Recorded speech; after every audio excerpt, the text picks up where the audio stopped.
সেই কথাটাই আমাদেরকে জানিয়ে দিলেন, আলা বিযিকরিল্লাহ তাতমাইন্নুল কুলুব। আল্লাহ তাআলার জিকিরের দ্বারা অন্তর প্রশান্তি লাভ করে। তাহলে আমি আর আপনি যখন অন্তরের মাঝে পেরেশানি থাকবে তখন কার জিকির করব? কার জিকির করব? রাসূলুল্লাহ সাল্লাল্লাহু আলাইহি ওয়াসাল্লামের অভ্যাস এটাই ছিল, সব সময় সর্বদাই আল্লাহ তাআলার জিকিরের মাঝে নিমজ্জিত থাকতেন। আল্লাহ তাআলার জিকির করতেন, বেশি থেকে বেশি জিকির করতেন। আমরা সকলেই চিনি, নামও শুনেছি, হাফিজ হুজুর রহমতুল্লাহি আলাইহি। নাম শুনছেন কিনা? শুনছেন? সবাই শুনছেন কিনা? হাফিজ হুজুর রহমতুল্লাহি আলাইহি, তার অভ্যাস এটাই ছিল, সব সময় জিকিরের মাঝে থাকতেন, লিপ্ত থাকতেন। ওনার মেয়ের জামাতা, তিনিও একজন বড় আল্লাহ ওয়ালা আলেম ছিলেন, আব্দুল হাই পাহাড়পুরি রহমতুল্লাহি আলাইহি। তিনি একটা ঘটনা বলেন যে আমার ছোট একটা মেয়ে ছিল। তিনি যখন সকাল বেলায় হাফিজ হুজুর রহমতুল্লাহি আলাইহি কামরার মাঝে বসা থাকতেন, তখন তার কাছে, দরজার কাছে গিয়ে এটা বলতেন যে নানাজি, আমার পায়ের মাঝে কি নাই, কোনো ময়লা নাই। তখন হাফিজ হুজুর রহমতুল্লাহি আলাইহি তিনি বুঝতেন যে আমার নাতনি, তিনি এটাই আমার কাছে অনুমতি চাচ্ছেন রুমে প্রবেশ করার। তখন তিনি তাকে বলতেন যে আসো আমার কাছে, আসো আমার কোলে বসো। নাতিনকে কোলে বসাতেন। বসানোর পরে আব্দুল হাই পাহাড়পুরি রহমতুল্লাহি আলাইহি তিনি বলেন, ওই ছোট্ট মেয়ে যিনি 5 বছর বয়স, সে ইন্তেকাল করেছেন, সেই মেয়ে, তার কোলে বসে হাফিজ হুজুর রহমতুল্লাহি আলাইহি তার মুখের দিকে তাকিয়ে থাকতেন। হাফিজ হুজুর রহমতুল্লাহি আলাইহি তিনি যখন তার মুখের দিকে তাকাতে দেখতেন, তখন বলতেন, বোন তুমি আমার দিকে তাকিয়ে আছো কেন? তুমি কি আমার ঠোঁট নাড়া, আমার যে ঠোঁট নড়তেছে এটা দেখতেছ কিনা? হাফিজ হুজুর রহমতুল্লাহি আলাইহি বলেন, আমি ঠোঁট নড়ে এই জন্যই আমি সব সময় আমি আল্লাহ তাআলার নাম জপতে থাকি, আমি আল্লাহ তাআলার নাম নেই। আমার ঠোঁট যে নড়া দেখতেছ, এই কারণেই আমি আল্লাহ তাআলার নাম নেই। কার নাম নেই? কার নাম নেই? আল্লাহ তাআলার নাম নেই, এই কারণেই আমার ঠোঁট নড়তেছে।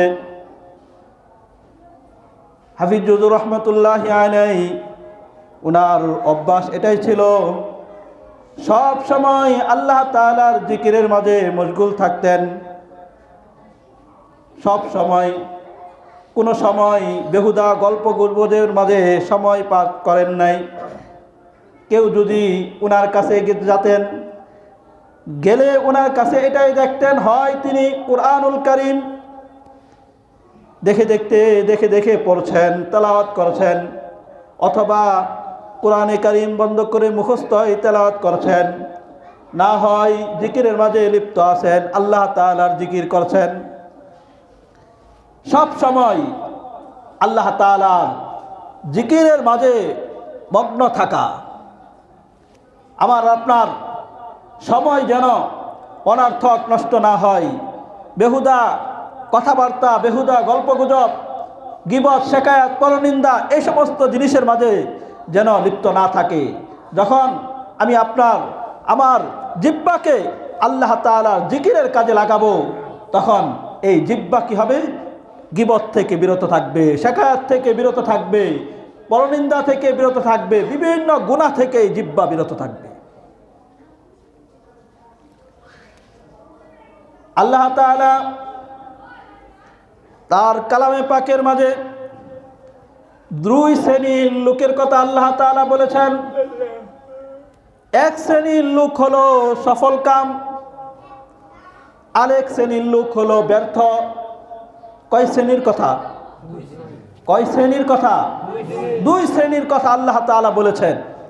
এক শ্রেণী হলো সফল কাম, সফল হয়েছে।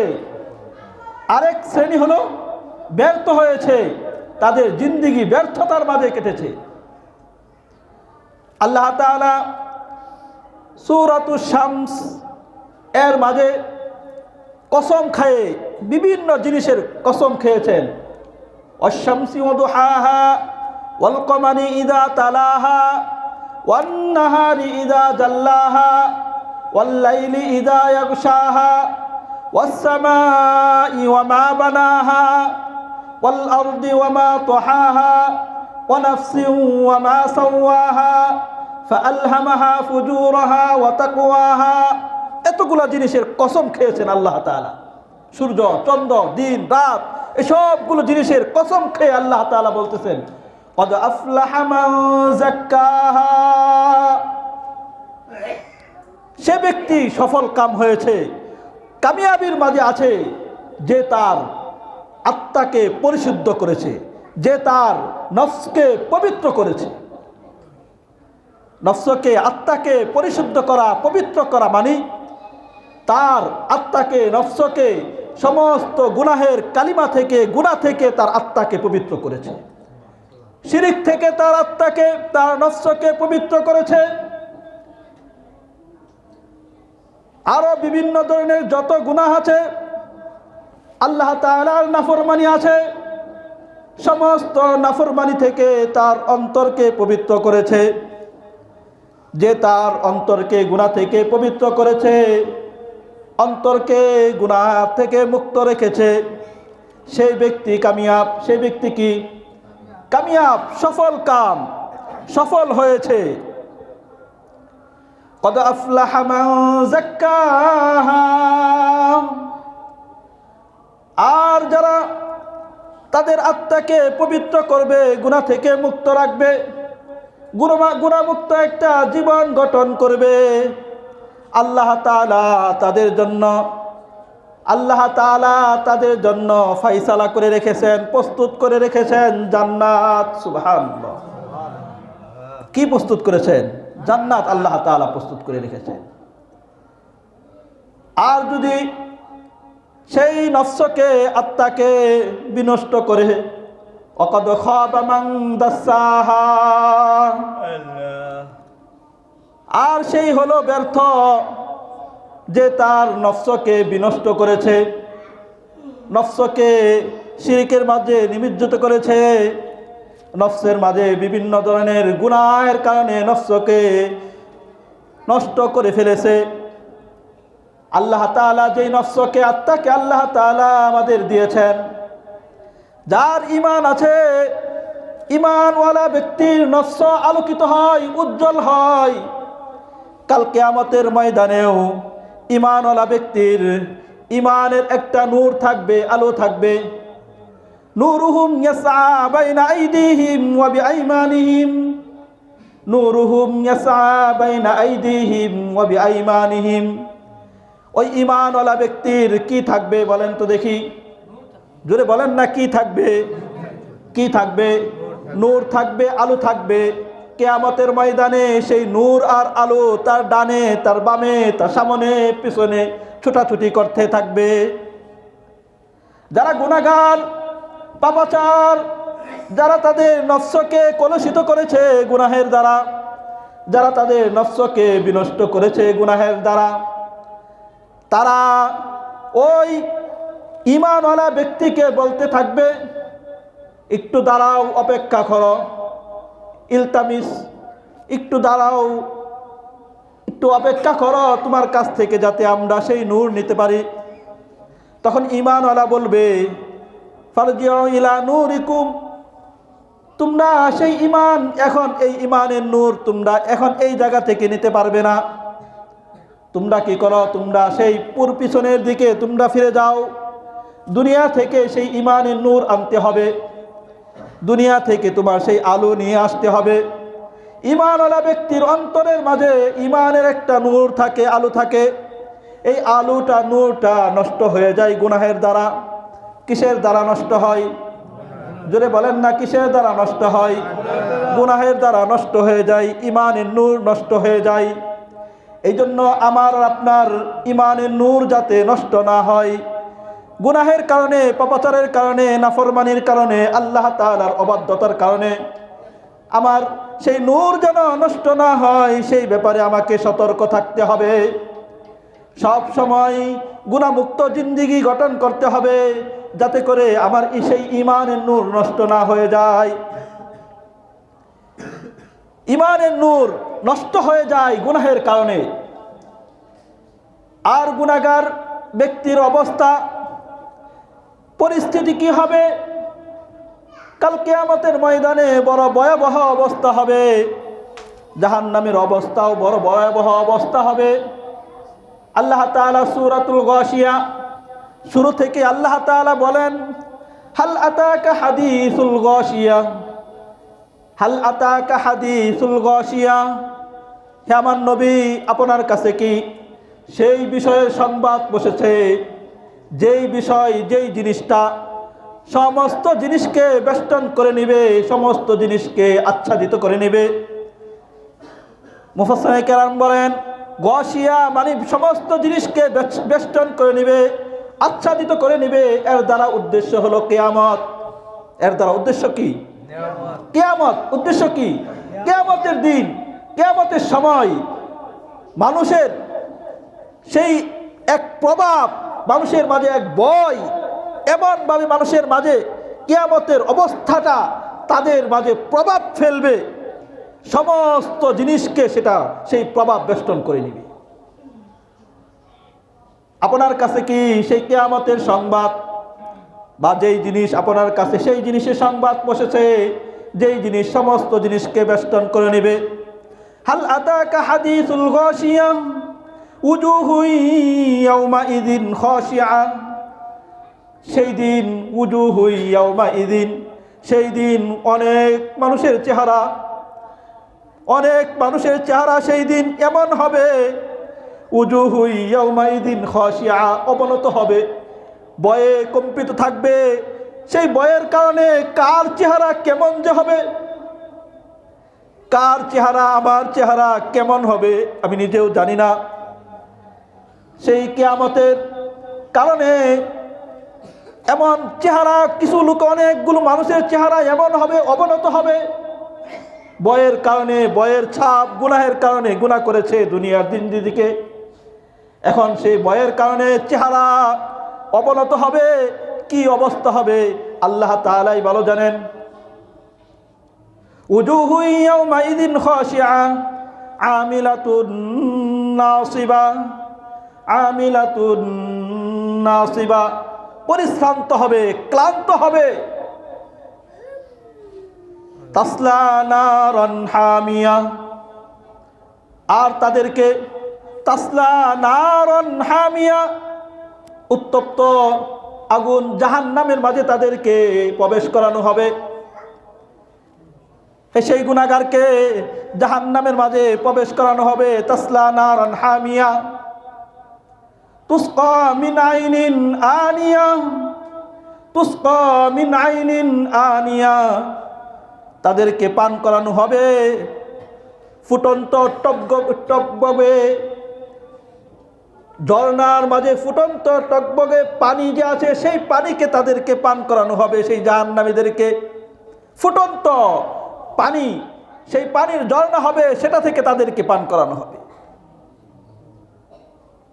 তুসকা মিন আইনিন আনিয়া লাইসা লাহুম তুআমুন, লাইসা লাহুম তুআমুন ইল্লা মিন দরি', লাইসা লাহুম তুআমুন, তাদের জন্য, সেই জাহান্নামীদের জন্য কোনো খাবার থাকবে না। লাইসা লাহুম তুআমুন ইল্লা মিন দরি', তবে দরি' নামক একটা বৃক্ষ আছে। সেই বৃক্ষ কেমন? ইলবা, আরবের মাঝে আছে ইলবা নামক একটা জিনিস আছে, অনেক তিতা জিনিস, তিক্ত জিনিস, সেই ওইটার থেকেও বেশি তিক্ত হবে সেই বৃক্ষটা, গাছটা। আর এটা কেমন উত্তপ্ত হবে, গরম হবে, কেমন আগুনের চাইতেও বেশি উত্তপ্ত হবে, গরম হবে। ওই দরিয়াটা আগুনের চাইতেও বেশি উত্তপ্ত হবে।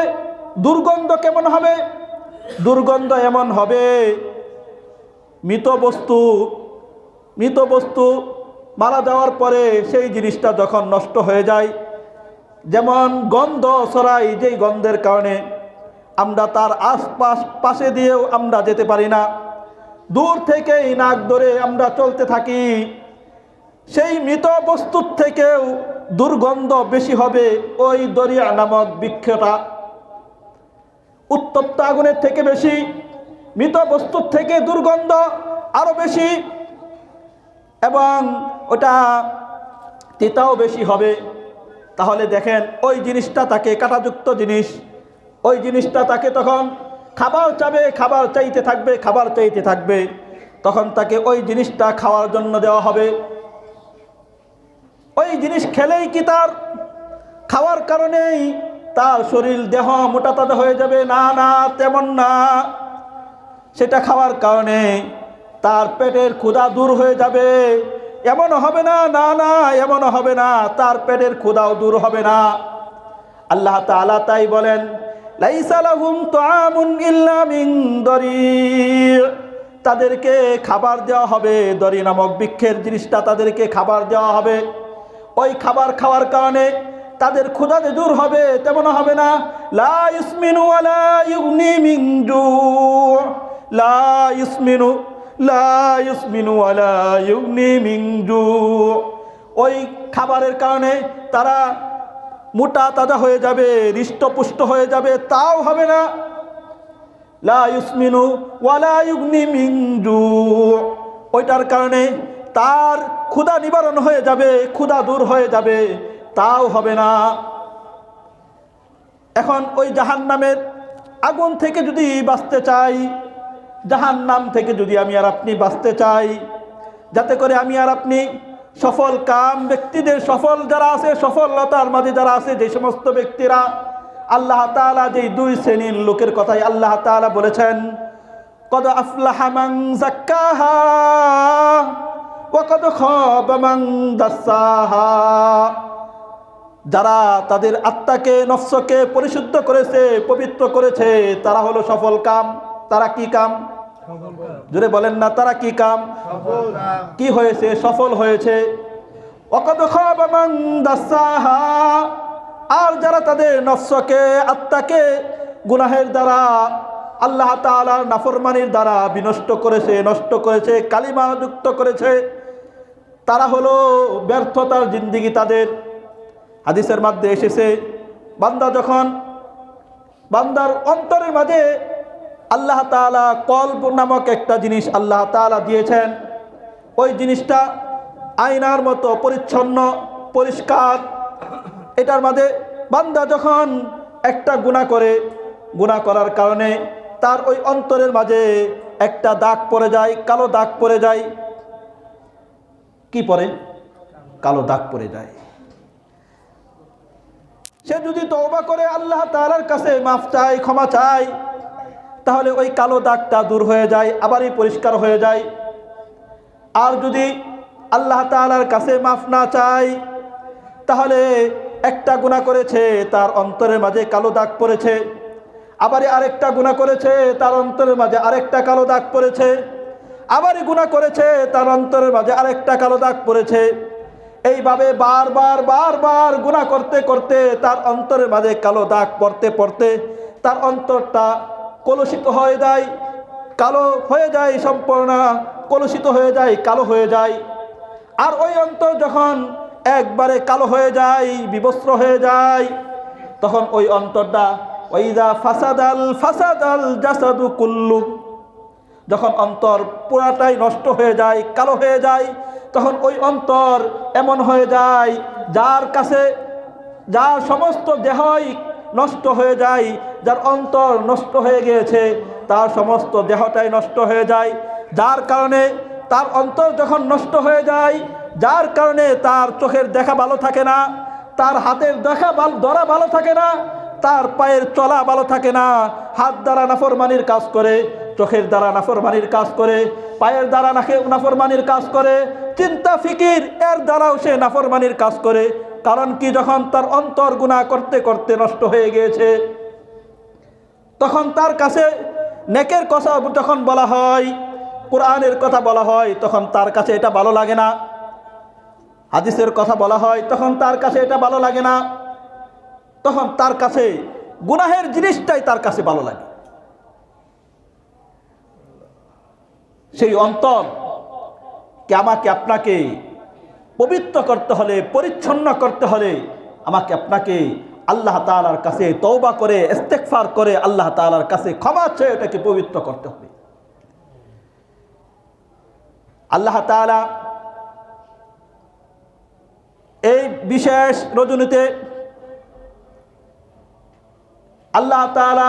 রজনীতে বান্দাদের প্রতি আল্লাহ তাআলা বিশেষ এক দৃষ্টি দেন।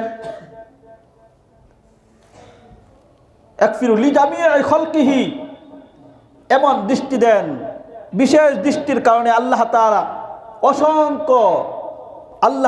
অসংখ্য মানুষকে আল্লাহ তাআলা ক্ষমা করে দেন। সুবহানাল্লাহ। ইল্লা লিমুশরিকিন আও মুশাহিন, তবে যারা আল্লাহ তাআলার সাথে শিরিক করে, যারা হিংসাকারী, বিদ্বেষ পোষণকারী, তাদেরকে বাদ দিয়ে আল্লাহ তাআলা সকলকে আল্লাহ তাআলা ক্ষমা করে দেয়। বিশেষ মুহূর্ত, বিশেষ এক অফার, আল্লাহ তাআলার ক্ষমা ব্যাপক আকার। আল্লাহ তাআলার কাছে ক্ষমা চাইবে, আল্লাহ তাআলা তাদেরকে আল্লাহ তাআলা মাফ করে দিবেন।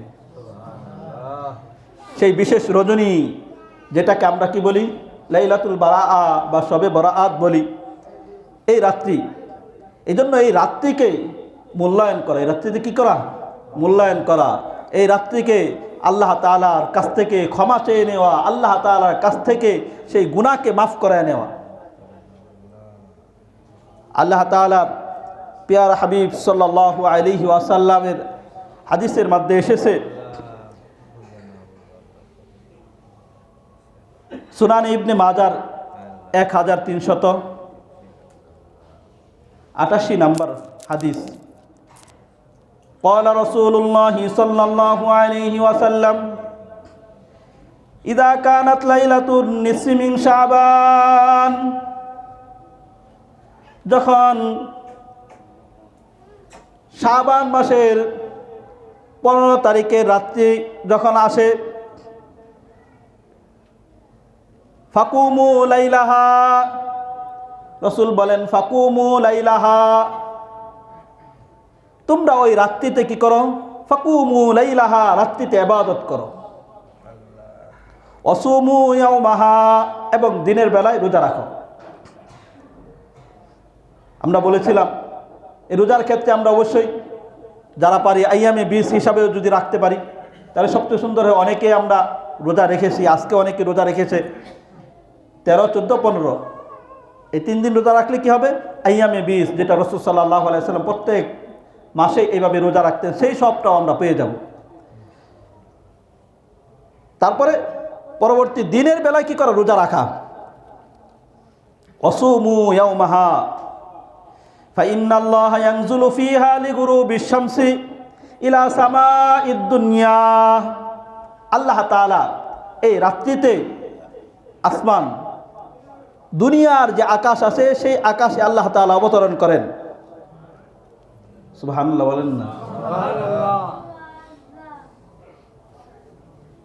ফায়াকুলু, আল্লাহ তাআলা বলেন, আলা মিন মুস্তাগফিরিন, আলা মিন মুস্তাগফিরিন, আছে কি কোনো ক্ষমা প্রার্থী, ফাআগফির লাহ, আমি আল্লাহ তাআলা তাকে ক্ষমা করে দিব। সুবহানাল্লাহ, সুবহানাল্লাহ। আছো কি কোনো ক্ষমা প্রার্থী আমার কাছে আজকে এই রাত্রিতে ক্ষমা চাবে, আমি আল্লাহ তাআলা তোমার গুনাহকে ক্ষমা করে দিব। সুবহানাল্লাহ। আলা মুস্তারজিকুন ফারজুকাহ, আছে কি কোনো আমার কাছে রিজিক চাবে, অভাব অনটনের মাঝে আছে, আমার কাছে রিজিক চাবে, আমি আল্লাহ তাআলা তাকে রিজিক দান করব। সুবহানাল্লাহ। আলা মুবতালান ফাউআফিয়াহু, আসকে কোনো বিপদগ্রস্ত, আমার কাছে বিপদ থেকে মুক্তি চাও, আমি আল্লাহ তাআলা তোমাকে সেই বিপদ থেকে মুক্ত করে দিব। সুবহানাল্লাহ। আলা কাযা আলা কাযা আলা কাযা হাত্তা ইয়াতুলু আল ফাজর, এইভাবে আল্লাহ তাআলা বিভিন্ন জিনিসের নাম ধরে আল্লাহ তাআলা বান্দাকে ডাকতে থাকেন, আমার কাছে চাও, আমি আল্লাহ তাআলা তোমাকে এই থেকে ও থেকে আমি আল্লাহ তাআলা তোমাকে কি করব? উদ্ধার করে দিব। কতক্ষণ পর্যন্ত? ফজরের ওয়াক্ত আসা আগ পর্যন্ত, ফজরের ওয়াক্ত আসার আগ পর্যন্ত আল্লাহ তাআলা বান্দাকে এইভাবে ডাকতে থাকেন। সুবহানাল্লাহ। তাহলে এই রাত্রিতে, এই রাত্রি সবে বরাতের রাত্রি, এটা কিসের রাত্র? ইবাদতের রাত্র। কিসের রাত্র? বলেন না, কিসের রাত্র? ইবাদতের রাত্র। এই রাত্রিতে আল্লাহ তাআলার কাছে ক্ষমা চাওয়ার রাত্রি। কিসের রাত্রি? ক্ষমা চাওয়ার রাত্রি। এই রাত্রিতে আল্লাহ তাআলার জিকির, আজকার, তাসবিহ, তাহলিল করার রাত্রি এটা। আল্লাহ তাআলার কাছে যখন বান্দা তওবা করবে, আল্লাহ তাআলার কাছে ক্ষমা চাইবে, আল্লাহ তাআলা বান্দাকে ক্ষমা করেন। আর আল্লাহ তাআলা বলেন, ওয়াসারিউ ইলা মাগফিরাতিম মির রাব্বিকুম, ওয়াসারিউ ইলা মাগফিরাতিম মির রাব্বিকুম, তোমরা ওয়াসারিউ, তোমরা দৌড়াও, ইলা মাগফিরাতিম মির রাব্বিকুম, তোমাদের রবের ক্ষমার দিকে দৌড়াও। কোন দিকে? রবের ক্ষমার দিকে তোমরা দৌড়াও। আল্লাহ তাআলা যেইভাবে ক্ষমা করবেন সেই দিকে দৌড়াও। ওয়াজান্নাতিন আরদুহাস সামাওয়াতু ওয়াল আরদ, যখন আল্লাহ তাআলার কাছ থেকে ক্ষমা নিতে পারবে বান্দা, আল্লাহ তাআলার কাছে তওবা করে ক্ষমা নিতে পারবে, সেই বান্দাকে আল্লাহ তাআলা জান্নাত দান করবেন। সুবহানাল্লাহ। গুনাহ থেকে মুক্ত জিন্দেগি গঠন যখন করতে পারবে, সেই বান্দাকে আল্লাহ তাআলা জান্নাত দিবেন। ওয়াজান্নাতিন আরদুহাস সামাওয়াতু ওয়াল আরদ, জান্নাত কেমন জান্নাত? ওয়াজান্নাতিন আরদুহাস সামাওয়াতু ওয়াল আরদ, যার প্রশস্ততা হবে আসমান এবং জমিনের মাঝে যে ব্যবধান, সেই জান্নাতের প্রশস্ততা হবে এমন। সুবহানাল্লাহ। তাহলে ওই জান্নাত আমি আর আপনি যদি পেতে চাই, তাহলে কি করতে হবে? আল্লাহ তাআলার কাছ থেকে নিজের গুনাহকে মাফ করাতে হবে। আর মাফ করানোর বিশেষ এক মুহূর্ত, বিশেষ একটা সময়, বিশেষ একটা রজনী রাত্রি হলো এই রাত্রি। আল্লাহ তাআলা বান্দাকে ক্ষমা করতে চান, আল্লাহ তাআলা বান্দাকে জাহান্নামের আগুন থেকে মুক্তি দিতে চান। বান্দা যদি এগিয়ে আসে, আল্লাহ তাআলা তাকে কি করবেন? ক্ষমা করবেন। আমি আর আপনি যদি এই বিশেষ রাত্রিতে আল্লাহ তাআলার কাছ থেকে ক্ষমা চেয়ে নিতে পারি, তাহলে আল্লাহ তাআলা আমাকে, আপনাকেও আল্লাহ তাআলা ক্ষমা করবেন। সুবহানাল্লাহ। সহিহ মুসলিম শরীফের মধ্যে এসেছে,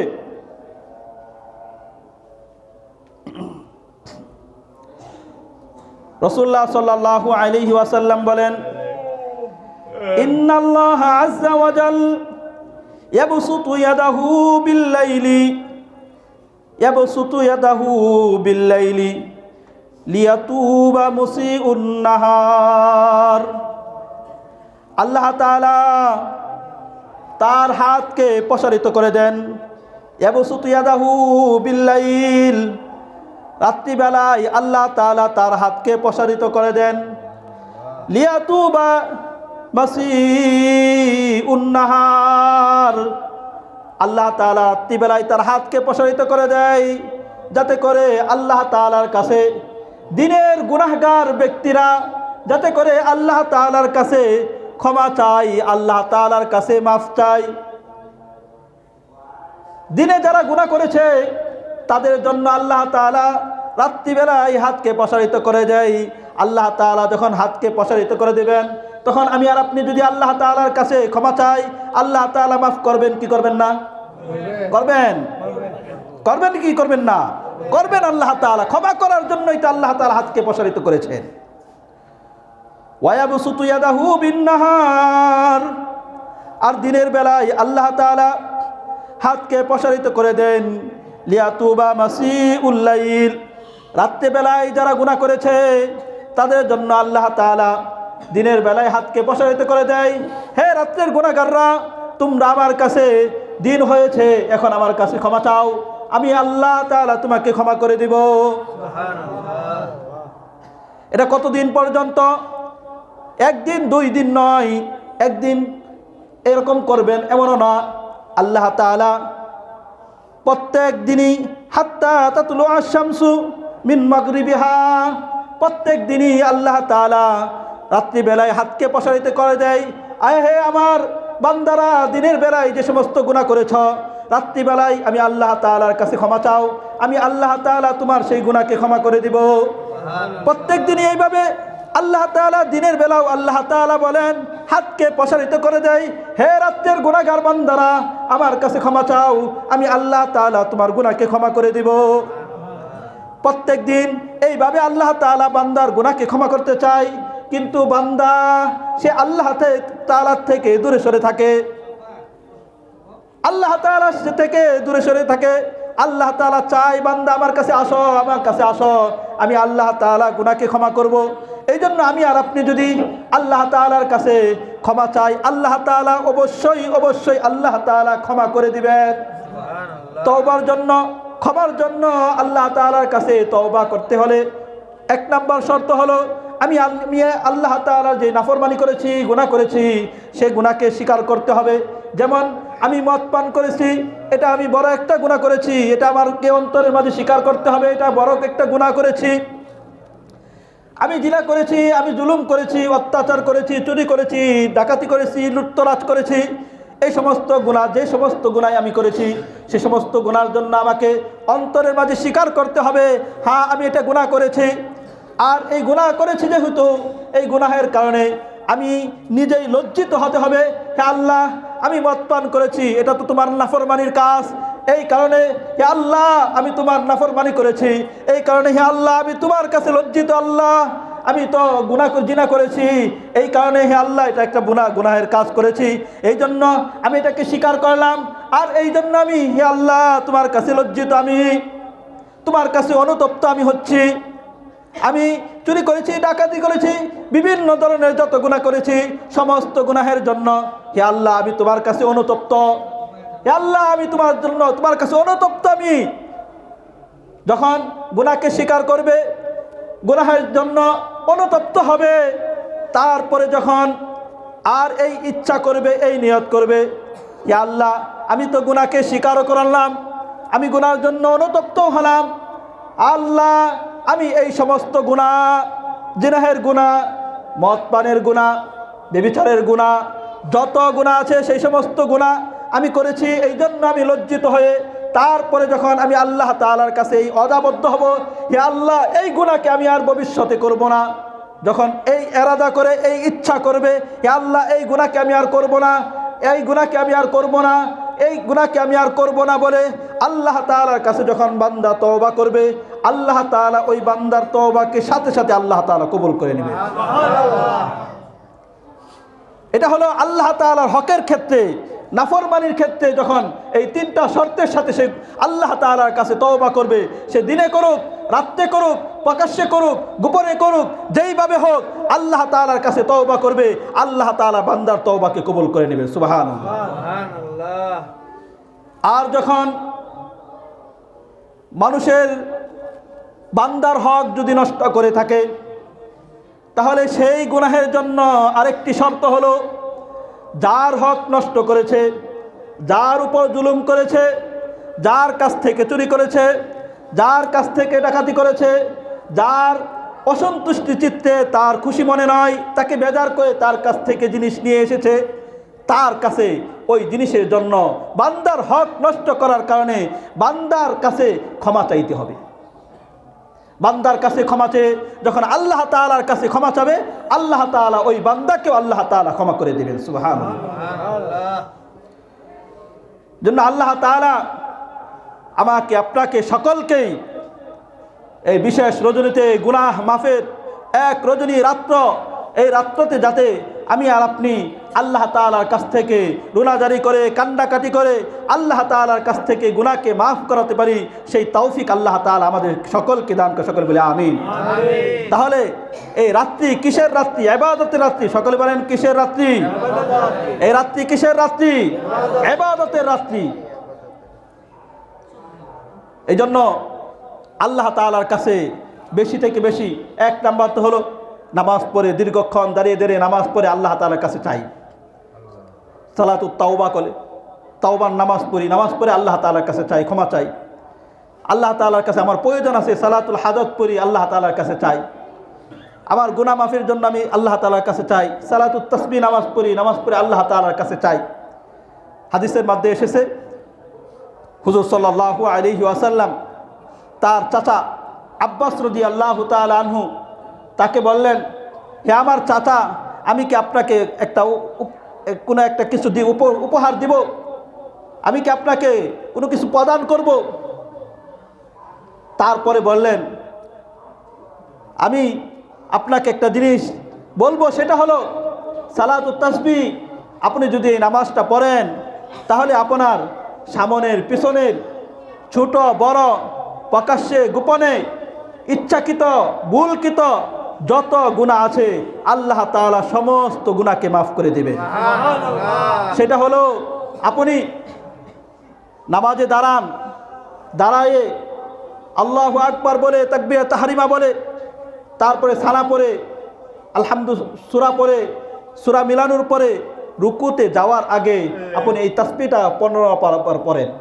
সুবহানাল্লাহি ওয়াল হামদুলিল্লাহ। সকলে বলেন না সুবহানাল্লাহ ওয়ালহামদুলিল্লাহ ওয়ালা ইলাহা ইল্লাল্লাহু আল্লাহু আকবার। আবার বলেন সুবহানাল্লাহ ওয়ালহামদুলিল্লাহ ওয়ালা ইলাহা ইল্লাল্লাহু আল্লাহু আকবার। এটা কতবার পড়বে? 15 বার।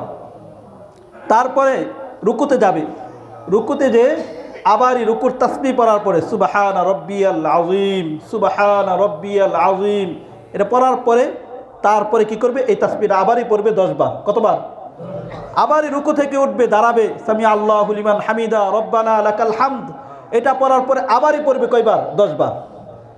তারপরে যখন সেজদায় যাবে আল্লাহু আকবার বলে সেজদায় যাবে, সেজদায় যাওয়ার পরে সুবহান রাব্বিয়াল আ'লা এটা পড়ার পরে আবারই পড়বে কয়বার? 10 বার পড়বে। আবারই সেজদা থেকে আল্লাহু আকবার বলে বসবে, বসে আবারই পড়বে কয়বার? 10 বার পড়বে। আবারই যখন সেজদা আল্লাহু আকবার বলে সেজদায় যাবে, সেজদায় গিয়ে আবারই কি করবে? সুবহান রাব্বিয়াল আ'লা পড়ার পরে আবারই পড়বে 10 বার। আবারই সেজদা থেকে উঠে দাঁড়িয়ে না গিয়ে বসবে, বসে আবারই পড়বে কতবার? আবারই 10 বার পড়বে। এই হলো 75 বার। 75 বার পড়ার পরে আবারই দাঁড়িয়ে যাবে দ্বিতীয় রাকাতের জন্য। এইভাবে প্রত্যেক রাকাতেই 75 বার পড়বে। তবে দ্বিতীয় রাকাতে যখন তাশাহুদের জন্য বসবে, আত্তাহিয়াতুর জন্য বসবে না, তখন আত্তাহিয়াতু পড়ার আগেই কি করবে? এই তাসবিহটা পড়ে নেবে। অন্য জায়গায় তো তাসবিহ পরে এই জায়গায় কি করবে? আত্তাহিয়াতু পড়ার তাশাহুদ পড়ার পূর্বেই কি করবে? পড়ে নেবে। চতুর্থ রাকাতেও কি করবে? এটাই করবে, তাশাহুদ পড়ার পূর্বেই এই তাসবিহটা পড়ে নেবে। এইভাবে 4 রাকাতে 300 বার পুরা করবে। রাসূল সাল্লাল্লাহু আলাইহি সাল্লাম তার চাচাকে আব্বাস রাদিয়াল্লাহু তাআলা আনহু তাকে বলেন, হে আমার চাচা, আপনি এই সালাতুত তাসবিহ নামাজ দৈনিক একবার পড়েন। কয়বার? দৈনিক একবার পড়েন। তাও যদি না পারেন সপ্তাহে একবার পড়েন। তাও যদি না পারেন মাসে একবার পড়েন। তাও যদি না পারেন জীবনে একবার হলেও পড়েন। এজন্য আমরা সকলেই পড়ার চেষ্টা করব তো ইনশাআল্লাহ। আল্লাহ তাআলা আমাদের সকলকেই তৌফিক দান করে। সকলে বলে আমিন। আল্লাহ তাআলা বরাতের রাত্রিতে যেরকম ভাবে বান্দাকে আল্লাহ তাআলা গুনাহের জন্য, গুনাহ মাফের জন্য আল্লাহ তাআলা তার দিকে ডাকতে থাকেন, এটা তো হলো বৎসরে একবার। কতবার? বৎসরে একবার। কতদিনে? বৎসরে একবার। কিন্তু আল্লাহ তাআলা বান্দাকে চান। আমরা তো বাৎসরিক জিনিস নিয়ে বাৎসরিক জিনিস উদযাপন করি, এটার ব্যাপারে খুবই গুরুত্ব দিই। বৎসরে একবার শবে বরাত পালন করব, বৎসরে একবার শবে বরাত উদযাপন করব, ইবাদত করব, বৎসরে একবার। এরকম বরকতপূর্ণ দিন আল্লাহ তাআলা প্রত্যেক দিনই আল্লাহ তাআলা দিয়ে রেখেছেন। এরকম বরকতপূর্ণ দিন আল্লাহ তাআলা সপ্তাহে দিয়ে রেখেছেন। আমি আর আপনি প্রত্যেক দিন সেই সমস্ত বরকতপূর্ণ দিন থেকে গাফেল থেকে, সাপ্তাহিক বরকতপূর্ণ দিন থেকে গাফেল থেকে বৎসরে একটা আসে সেটার জন্য লেগে যাই। সাহাবায়ে কেরামের নবীর তরিকা সুন্নাত এটাই, প্রত্যেক দিন বরকতপূর্ণ সময়গুলোকে তারা গুরুত্বের সাথে ওটাকে হেফাজত করেছেন, সংরক্ষণ করেছেন, ওটাকে কাজে লাগিয়েছেন। সাপ্তাহিক বরকতপূর্ণ সময়কে কাজে লাগিয়েছেন, তারপরে বাৎসরিক শব্দ যে বরকতপূর্ণ সময় আছে সেটাকেও কাজে লাগিয়েছেন। এই জন্য আমার আপনার উচিত হলো বৎসরে আমরা মসজিদের মাসে আসছি, আল্লাহ তাআলার দরবারে হাজির হয়েছি যেরকমভাবে, ঠিক তদ্রূপভাবে দৈনিক বরকতপূর্ণ যে সমস্ত সময় আছে সে সমস্ত সময়গুলাকেও আমরা মূল্যায়ন করব তো ইনশাআল্লাহ। মসজিদের প্রত্যেকটা জিনিসের একটা অনুভূতি আছে, প্রত্যেকটা জিনিসের কি আছে? অনুভূতি আছে। ঠিক তদ্রূপভাবে মসজিদেরও একটা কি আছে? অনুভূতি আছে। মানুষ যখন মসজিদে আসে, এই বান্দারা আজকে মসজিদের মাঝে আসছে, তাকে ঠিক যেরকমভাবে ইমাম সাহেব তাকে দেখলো, সে এই লোকটা আজকে মসজিদের মাঝে আসছে, ঠিক তদ্রূপভাবে মসজিদেও এটা বুঝে এই বান্দাটা আমার মাঝে আজকে এসেছে। মসজিদ খুশি হয়, মানুষ যেরকমভাবে খুশি হয় বান্দা মসজিদের মধ্যে এসেছে। তারপরে যখন বৎসরে একদিন আসলো, আসার পরে দ্বিতীয় দিন আর নাই, 5 ওয়াক্ত নামাজে নাই, জুমার সময় নাই, অন্য সময় যখন মসজিদ তখন তাকে দেখতে পায় না, তখন মসজিদ বুঝে এই বান্দাটা আমার কাছে একদিন এসেছিল তারপরে আর নাই। মসজিদ এটাও বুঝে। ঠিক তদ্রূপভাবে যেই জায়গা দিয়ে বান্দার আমল নামা উপরের দিকে উঠে, আসমান দিয়ে আমল নামা উপর দিকে উঠে, আসমান ওইটা অনুভব করে, এই দিক দিয়ে উপর দিয়ে বান্দার নেক আমল আজকে উঠেছে। তাই যখন নেককার বান্দা মারা যায়, যে নেককার বান্দা মারা যায়, তখন সে মারা যাওয়ার কারণে আসমানের যেই জায়গা দিয়ে যেই স্থান দিয়ে তার নেকগুলা উপরের দিকে উঠত, সেই স্থানগুলা মারা যাওয়ার কারণে, বান্দা মারা যাওয়ার কারণে কান্নাকাটি করে। আর যখন পাপাচার হয়, গুনাহগার হয়, সে শুধু একদিন আসলো আর খবর নাই, এমন যখন হয়, সেই বান্দার জন্য আসমান কান্নাকাটি করে না, সেই বান্দার জন্য আসমান কান্নাকাটি করে না। আল্লাহ তাআলা সূরাতুদ দুখানের মধ্যে আল্লাহ তাআলা বলেন, ফামা বাকাত আলাইহিমুস সামাউ ওয়াল আরদ, যারা পাপাচার গুনাহগার তাদের জন্য সেই আসমান কান্নাকাটি করে না। ফামা বাকাত আলাইহিমুস সামাউ ওয়াল আরদ, সে যখন মারা যায় তার জন্য আসমানও কান্নাকাটি করে না। কিন্তু নেককার বান্দা যখন মারা যায় তার জন্য আসমান কাঁদে। এই জন্যই কাঁদে, এই স্থান দিয়ে, আমার স্থান দিয়ে তো এই বান্দার নেক আমলগুলা উঠতো, আজকে সে মারা গিয়েছে আর তার নেক আমলগুলা এই দিক দিয়ে উঠবে না। এজন্য আমি আর আপনি দৈনিক বরকতপূর্ণ সময় 5 ওয়াক্ত নামাজ, যখন আজান আর ইকামত এর মধ্যবর্তী সময়ে দোয়া কবুল হয়, কখন? আজান আর ইকামত এর মধ্যবর্তী সময়ে দোয়া কবুল করেন আল্লাহ তাআলা। আল্লাহ তাআলা বলেন, রাসূল সাল্লাল্লাহু আলাইহি ওয়াসাল্লামের হাদিসের মধ্যে এসেছে, সুনানে আবু দাউদের মধ্যে এসেছে 521 নম্বর হাদিস, রাসূল সাল্লাল্লাহু আলাইহি ওয়াসাল্লাম বলেন, লা ইউরাদ্দু দুআউ বাইনাল আযানি ওয়াল ইকামাহ, আযান এবং ইকামতের মধ্যবর্তী সময়ে যে দোয়া আছে সে দোয়াকে আল্লাহ তাআলা ফিরিয়ে দেন না। সুবহানাল্লাহ। আল্লাহ তাআলা, তাহলে বোঝা গেল আযান এবং ইকামত এর মধ্যবর্তী সময় বরকতপূর্ণ সময়, সেই সময় যদি আল্লাহ তাআলার কাছে ক্ষমা চায়, আল্লাহ তাআলার কাছে চায়, আল্লাহ তাআলা দিবেন। তাহলে এই বরকতপূর্ণ সময়টা বৎসরে না দৈনিক? জোরে বলেন, বৎসরে না দৈনিক? ঠিক তদ্রূপভাবে রাসূলুল্লাহ সাল্লাল্লাহু আলাইহি সাল্লামের হাদিসের মধ্যে আছে, রাসূল সাল্লাল্লাহু আলাইহি সাল্লাম আমাদেরকে দোয়া শিখান। রাত্রিবেলায় তোমরা এই দোয়া পড়বে, আল্লাহুম্মা হাযা ইকবালু লাইলিকা ওয়া ইদবারু নাহারিকা ওয়া আসওয়াতু দুআতিকা ফাগফিরলি। আল্লাহুম্মা হাযা ইকবালু লাইলিকা, হে আল্লাহ, দিনের রাত্রির আগমন ঘটেছে, রাত্রি এসেছে। ওয়া ইদবারু নাহারিকা, দিন কি হয়েছে? পিছন হয়েছে, দিন শেষ হয়ে গিয়েছে। ওয়া আসওয়াতু দুআতিকা, আর এখন এই রাত্রির সময়টা হলো আপনারকে আহ্বানকারী, আপনার দিকে ডাকনেওয়ালা মুয়াজ্জিনের আওয়াজের সময়। ওয়া আসওয়াতু দুআতিকা, আপনার দিকে আহ্বানকারীর আওয়াজের সময়। এখন আপনার দিকে যারা ডাকে, সেই সন্ধ্যাবেলায় তারা আপনাকে ডাকে। আল্লাহু আকবার, সকলে বলেন না আল্লাহু আকবার। কাকে ডাকে সেই সময়? সন্ধ্যার সময় আল্লাহু আকবার। কে সবচেয়ে বড়? সবচেয়ে বড় কে? আল্লাহ। ওই আল্লাহ তাআলার দিকে ডাকতে থাকে। তাহলে ওই সময় যখন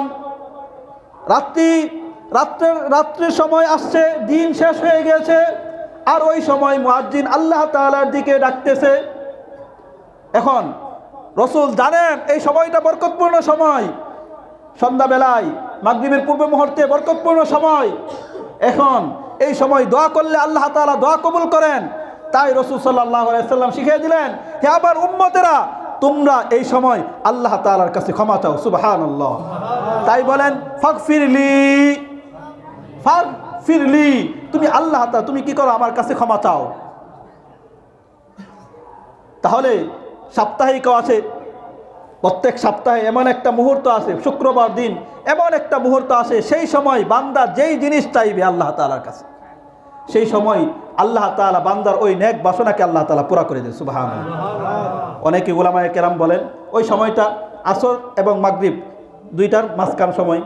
অনেকে বলেন আমরা যখন খুতবা দিই, জুমার দিন খুতবা দেওয়া হয়, দুই খুতবার মাঝখানে যে অল্প সময় ইমাম সাহেব বসে, ওই বসার সময়টাতে মনে মনে যারা দোয়া করবে, মুসল্লি যারা আছে, তারা যদি মনে মনে, ঠোঁট নড়াবে না, জিহ্বাও নড়াবে না, মনে মনে ইচ্ছা করে একটা দোয়া করবে, আল্লাহ তাআলা ওই দোয়াকেও কবুল করেন। সুবহানাল্লাহ। তাহলে এই সমস্ত বরকতের সময়, বরকতপূর্ণ সময় শুধু বাৎসরিক না, দৈনিকও আছে। জোরে বলেন না, কখন আছে? দৈনিকও আছে, সাপ্তাহিকও আছে। তাহলে আমার আপনার সুন্নত তরিকা, সাহাবিওয়ালা তরিকা হলো এটাই, আমি আর আপনি দৈনিক বরকতপূর্ণ সময় ওইটাকেও মূল্যায়ন করব, সাপ্তাহিক বরকতপূর্ণ সময় ওইটাকেও মূল্যায়ন করব, বৎসরিক যে মূল্যায়ন আছে, বরকতপূর্ণ সময় আছে, ওইটাকেও মূল্যায়ন করব তো ইনশাআল্লাহ। কার কার নিয়ত আছে? ইনশাআল্লাহ নিয়ত আছে কার কার? আল্লাহ তাআলা আমাদের সকলকেই আল্লাহ তাআলা সমস্ত বরকতপূর্ণ সময়কে মূল্যায়ন করার তৌফিক দান করে, সকলে বলে আমিন। তাহলে এই বরকতপূর্ণ সময়গুলোকে মূল্যায়ন করতে হলে আল্লাহ তাআলার বড় একটা হুকুম, নামাজকে আদায় করতে হবে। তৈরি আছি তো ইনশাআল্লাহ? তৈরি আছি তো ইনশাআল্লাহ? হে আল্লাহ, আল্লাহ তুমি আমাদের সকলকেই তোমার ইমানের পরে সবচেয়ে বড় একটা ইবাদতের হুকুম যেটা তুমি আমাদেরকে দিয়েছ, নামাজ, সেই নামাজকে আল্লাহ তুমি আমাদের সকলকেই 5 ওয়াক্ত নামাজকে আদায় করার তৌফিক দান করো, সকলে বলি আমিন। আমরা সকলেই করবো তো ইনশাআল্লাহ? কার কার নিয়ত আছে ইনশাআল্লাহ? কার কার নিয়ত আছে ইনশাআল্লাহ? আর ছাড়বো না ইনশাআল্লাহ। আল্লাহ আমাদের সকলের হাতগুলাকে আল্লাহ আপনি কবুল করে নেন। হে আল্লাহ, আপনি আমাদের সকলকে নামাজকে আদায় করার তৌফিক দান করেন। সেই নামাজ আদায় করার জায়গা কোনটা ভাই? মসজিদ। কোথায়? যায় সুজুদ, সেজদা দেওয়ার স্থান, নামাজ আদায় করার জায়গা, সেটা হলো কি? মসজিদ।